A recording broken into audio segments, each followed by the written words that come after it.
I've always been into it. I mean, since I was little. I remember one day, my mom is very like arts and crafts, so we've always been doing that. Or me and my cousins would have like drawing competitions when we were younger. But the first thing I remember doing was when I was younger, I would go outside and I would just pick up a lot of different leaves or flowers, and my mom would like dry them up, and she would just like, she presses the flowers in books and things like that, and she would dry them up and just like put them together. But I would like to cut them out while they're still colorful, then dry them up, then kind of make mosaics out of everything so I could see them all blend together. That was nice. And you can't get really straight lines either with cutting up leaves and stuff. So at least for me, I could never get like straight lines of all of the little cutout leaves all together. So that kind of started the more surrealism way of art I have going. And my mom also just has a bunch of acrylic paint, so that's how I started using acrylic paint too. I would just take my mom's stuff.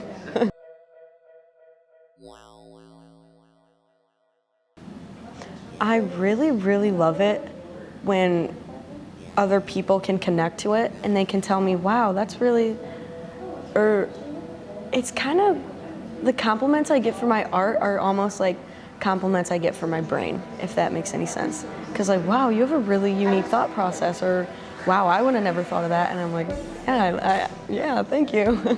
So I like it when that happens, and I like being able, I don't like words because I'm not very good with my words, but I am really good at expressing how I feel with other things, like music, art,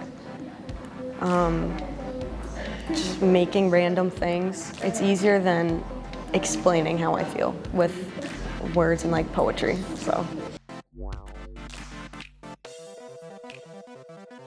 Definitely, I don't know if it's a favorite one, but one that just kind of shows more about my personality.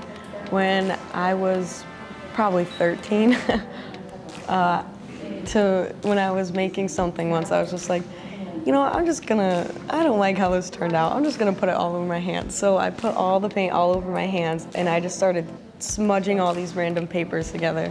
It was a huge mess. I got in a lot of trouble for it. There was paint everywhere, but I don't know, it was just funny to me. Like, I didn't even care I got in trouble. I was like, yeah, I'll pick it up. But honestly, the paper didn't even come up that cool. It was just like brown by the end of everything, but it was fun. I don't really, I guess you never know what talent you have or how good you are. So I've never really looked at going down any artistic paths or like serious art paths in my life.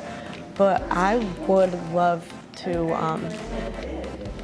like have somebody with some money recognize my art, because that can get me out in the media pretty easy. But to make money, I guess anyone would, because I don't want to have like an office job or anything like that. So if I can have a job where I don't have many restrictions and I can still be making money off just doing stuff I love, I would definitely do that.